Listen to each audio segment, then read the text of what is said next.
वर्तमानपत्रात आपलं स्वागत आहे।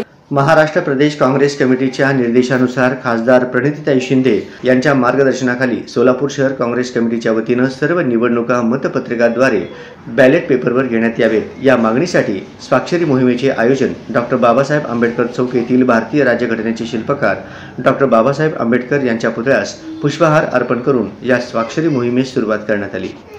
या स्वाक्षरी मोहिमेस प्रचंड प्रतिसाद मिळाला। हजारो नागरिकांनी स्वाक्षरी करून ईव्हीएम बंद करून बॅलेटवर निवडणुका घेण्यास पाठिंबा व्यक्त केला। तसेच या स्वाक्षरी मोहिमेत महाविकास आघाडीच्या घटक पक्षाचे अनेक नेते मंडळींनी सुद्धा स्वाक्षरी करून पाठिंबा व्यक्त केला। यावेळी स्वाक्षरी मोहिमेबद्दल माहिती देताना चेतन नरोटे सांगितले की देशातील सामान्य नागरिकांचा आजपर्यंत मतदानावर विश्वास होता। विधानसभा निवडणुकी अगोदर अनेक सर्व्हेमध्ये सुद्धा महाविकास आघाडी सत्तेवर येणार असे चित्र होते। तसेच लोकभावना सुद्धा होती, पण निवडणुकीत लोकभावनेच्या विपरीत निवडणुकीचे निकाल आले असल्याची भावना जनतेमध्ये खळबळ निर्माण केली आहे। ईव्हीएमच्या मदतीनं महायुती सरकार आज सत्तेवर आले आहे। या अनपेक्षित निकालास ईव्हीएम मशीन घोटाळा जबाबदार असल्याची देशातील राज्यातील सर्व मतदारांची भावना दृढ झाली आहे।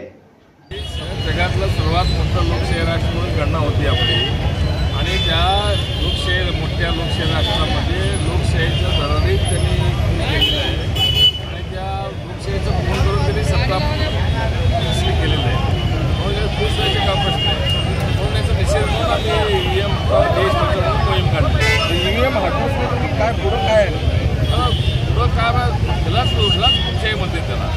आता एवढं सगळ्या देशातले लोक विरोधी पक्षातले लोक एकूण एक देशातले जेवढे विरोधी पक्ष लोक आहेत भाजप सगळे सांगितलं की बाबा ईव्हीएम नको बॅलेट पेपर घ्या, ते घ्यायला तयार नाही। याचा अर्थ काय हुकुमशाहीमध्ये असंच असतंय किंवा लोकांचं म्हणणं ऐकायचंच नाही, आपलं मनाला येते कारभार करायचं, त्यालाच हुकुमशाही म्हणते त्याला। अनेक राजकीय तंत्र असेल, अनेक राजकीय नेते मंडळी असतील किंवा अनेक तुमच्यासारखे जे तुम्ही दाखवत होता सर्व मीडिया किंवा काटेकी टक्कर आहे, तर काटेकी तर टक्कर झालीच नाही। ह्या ठिकाणी ईव्हीएम मशीन चुरून जे मतं चुरून हे सरकार आलेलं आहे। त्यामुळे सोलापूर शहरातनं डॉक्टर बाबासाहेब आंबेडकरांना वंदन करून हा आवाज दिल्लीपर्यंत आणि देशात ईव्हीएम मशीन हटल्याशिवाय तर थांबणार नाही।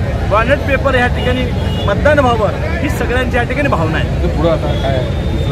आता हे झाल्यावर कृती समितीचे निर्णय घेईल आम्ही ते मान्य करणार आहे। आम्ही देखील यांच्या हे जे कृती समिती आहे त्यांनी आम्हाला बोलवलं होतं म्हणून आम्ही सर्व ह्या ठिकाणी आलेलं आहे। कृती समिती जे निर्णय घेईल, आता सोलापूरचा तरी हाक देणार आहेत, सोलापूर शहरात 2-3 दिवसात बंद व्हायचं त्यांचं चालू आहे। जे कृती समिती निर्णय घेईल त्याला आमचा सगळ्यांचा सपोर्ट आहे। आत्ता ते देखील आमदार 2 वेळी आले ते आमदार, तर अनेक आमदार ह्या ठिकाणी येत आहेत आणि ही भावना पूर्ण शहरामध्ये जिल्ह्यामध्ये महाराष्ट्रामध्ये की मतदान सोडून ह्या ठिकाणी सरकार बनले गेलेलं आहे। ह्याच्या आवाज आता प्रदेशला जी मिटिंग झाली पूर्ण आमची नाना पटोलेची जी टीम आहे राहुल गांधीकडे सगळे गेले होते। राहुल गांधी इंडिया आला जेवढं देशभरामध्ये घटक पक्षात सगळ्याला घेऊन रस्त्यावर राहुलजी गांधी उतरणार आहेत आणि पूर्ण देशामध्ये विविध हटावचा ह्या ठिकाणी नारा होणार आहे। या प्रसंगी शहराध्यक्ष चेतन नरोटे, माजी मंत्री सिद्धाराम मैत्रे, संजय हेमगड्डी, अशोक निंबर्गी, विनोद भोसले, दत्तू बंदपट्टे, सुशीला आबोटे, देविदास गायकवाड, प्रमिला तुपलवंडे, हसीब नदाब आदी पदाधिकारी व कार्यकर्ते मोठ्या संख्येने उपस्थित होते।